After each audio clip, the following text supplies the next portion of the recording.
आज दादरमध्ये एक भेट झाली। या भेटीमुळे साहजिक चर्चाही सुरू झाली आहे। काही दिवसांपूर्वी एकमेकांची ज्यांनी साल्टी काढली त्यांनीच आज गळाभेट घेतली। कृपया डोळे चोळू नका। मनसैनिक आणि शिवसैनिकांनो, मन घट्ट करा। कदाचित ही दृश्य तुम्हाला विचलित करू शकतील। आम्ही दाखवणार आहोत ती कुठलीही संग्रहित दृश्य नाहीत, तर गुरुवार दुपारी 12:45 ही ताजी दृश्य आहे।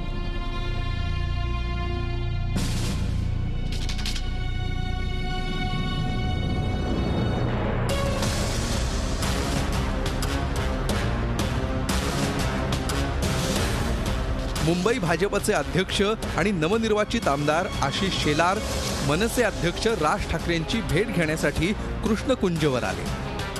लोकसभा आणि विधानसभा निवडणूक निकालानंतर आशिष शेलार यांनी कृष्णकुंजची केलेली ही बहुधा पहिलीच वारी।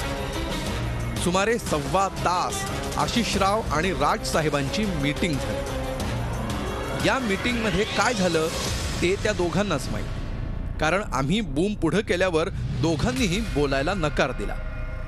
पण माध्यमांच्या कॅमेऱ्याच्या फ्रेममध्ये एकत्र दिसतील याची काळजी दोघांनीही आवर्जून घेतली।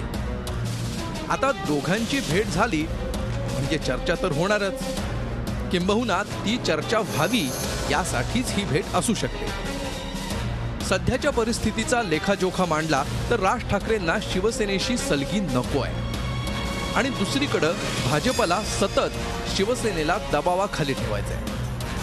त्यामुळे शत्रूचा शत्रू तो आपला मित्र या न्यायानं मनसे आणि भाजपनं शेकहँड करायला सुरुवात केली। याला भीतीचं राजकारण म्हणा, दबावाचं म्हणा, मैत्री म्हणा किंवा निव्वळ टाइमपास म्हणा, पण सोन्याची कोंबडी असलेली मुंबई महापालिका टार्गेट ठेवून हे सगळं सुरू झालंय। राज्यात सेना भाजपनं वेगवेगळे पाठ मांडल्यावर महापालिकेत शिवसेनेला एकाकी पाडायची खेळी भाजपनं आधीच सुरू केली। डेंग्यूच्या मुद्द्यावर महापालिकेत भाजपनं मनसे बरोबर सभात्याग केला आणि दुसऱ्याच दिवशी आशिष शेलार कृष्णकुंजवर पोचले। याला राजकीय योगायोगच म्हणावा लागेल। महापालिकेची या 3 पक्षांची गणितं मांडली तर शिवसेना 75, भाजप 31, मनसे 27 असं संख्याबळ आहे। त्यामुळे 27 नगरसेवक मिरवणाऱ्या राज ठाकरेंना त्यांची वट कायम ठेवायची आणि शिवसेना माझ्याकडे मदत मागायला कशी येईल याचेच मनसुबे ते रचत असतात। हे सगळं झालं राजकारणाचं, पण या सगळ्यामध्ये भरडला जाणारा महत्त्वाचा फॅक्टर म्हणजे कार्यकर्ता। विधानसभा निवडणुकीआधी एकमेकांची साल्टी काढणारे अचानक एकमेकांची गळाभेट घेतात। हे कार्यकर्त्यानं कसं पचवायचं? जेव्हा कार्यकर्ते शेकडोंच्या संख्येनं तुम्हाला भेटायला येतात, त्या शेकडो कार्यकर्त्यांना जेमतेम तासाभराचा वेळ देत राजसाहेब भेट आटोपती घेतात।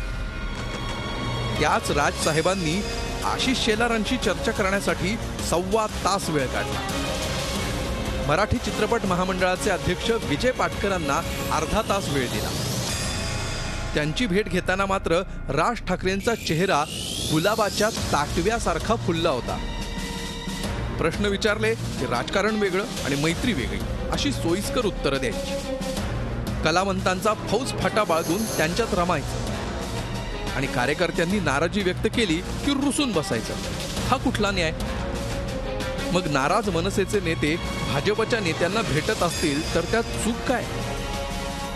या सगळ्याचा हिशेब मांडायचा झाला तर everything is fair in love, war and politics साठी होतच राहणार। तेव्हा सगळ्याच पक्षाच्या कार्यकर्त्यांनो, आत्ताच मन घट्ट करा आणि राजकारणातला हा टाइमपास ओळखायला शिका। दिनेश दुखंडे, झी मीडिया, मुंबई। झी 24 तास रहा एक पाऊल पुढे।